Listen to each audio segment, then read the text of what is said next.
जय द्वारकाधीश। आप सभी जानते हैं कि पूरे भारतवर्ष में 12 ज्योतिर्लिंग है। 12 ज्योतिर्लिंग में से 10वें स्थान पर जो ज्योतिर्लिंग है उसका नाम है नागेश्वर ज्योतिर्लिंग।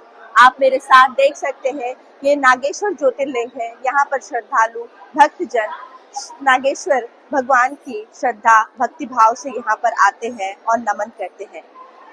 जैसा कि नागेश्वर शब्द से ही आप समझ सकते हैं कि सर्पों के देवता होते हैं, नागों के देवता होते हैं। जी हाँ, प्राचीन काल के जो नागेश्वर ज्योतिर्लिंग है, इसका इतिहास प्राचीन काल से ही है। हिंदू पौराणिक जो कथाएं हैं उसके अनुसार ये बताया जाता है कि ये जो ज्योतिर्लिंग है, यहाँ पर जो शिव भगवान और पार्वती जी दोनों ही प्रकट हुए थे। साथ ही साथ ये भी कहा जाता है कि जो शिव भगवान है वो स्वयं अपने भक्तों को बुरी बलाओं से बचाने के लिए यहाँ पर प्रकट हुए थे। यदि हम हिंदू पौराणिक की बात करते हैं, कथाओं की बात करते हैं, तो ये भी माना जाता है कि यहाँ पर जब जो पार्वती जी को जो दारुका नाम की जो राक्षसी थी, उसने यहाँ पर प्रसन्न किया था, क्योंकि एक दारुका वन हुआ करता था और उस वन में जाने के लिए राक्षसों को कोई भी अनुमति नहीं थी। तो वो अनुमति ना होने के कारण उसने बहुत तपस्या की, बहुत ज्यादा तपस्या की और अंत में पार्वती जी प्रसन्न हुए और उन्होंने आशीर्वाद दिया कि हे दारुका वन में अब सारे राक्षस जा सकते हैं। परंतु उनकी मंशा अच्छी नहीं थी, इसीलिए सभी राक्षसों ने मिलकर द्वारका वन में जो देवताओं की एंट्री को बैन कर दिया।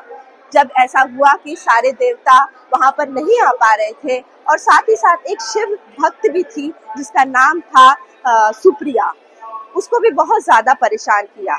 ये देखकर जो शिव भगवान थे वो स्वयं वहां पर प्रकट हुए और दारुका जो राक्षसी थी, साथ ही साथ अन्य राक्षसों का भी वध किया। तो इस प्रकार से ये पौराणिक कथा यहाँ पर प्रचलित है और अंत में जब उन्होंने वध किया तो स्वयं शिव भगवान यहाँ पर उपस्थित हुए। साथ ही साथ प्रसन्न होकर सुप्रिया ने यहाँ पर भगवान से अनुरोध किया कि आप यहाँ पर खुद विराजमान हो और इस प्रकार से नागेश्वर ज्योतिर्लिंग की यहाँ पर स्थापना की गई।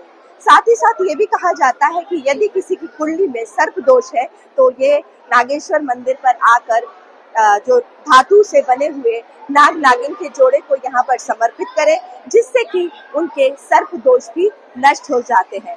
और इसी के साथ मैं आप सभी से अनुरोध करूंगी कि यदि आपकी कुंडली में भी इस तरह का कोई दोष है तो आप सब भी यहाँ पर आएं और दर्शन करें नागेश्वर ज्योतिर्लिंग, जो कि 10वें स्थान पर भारतवर्ष में है। जय द्वारकाधीश।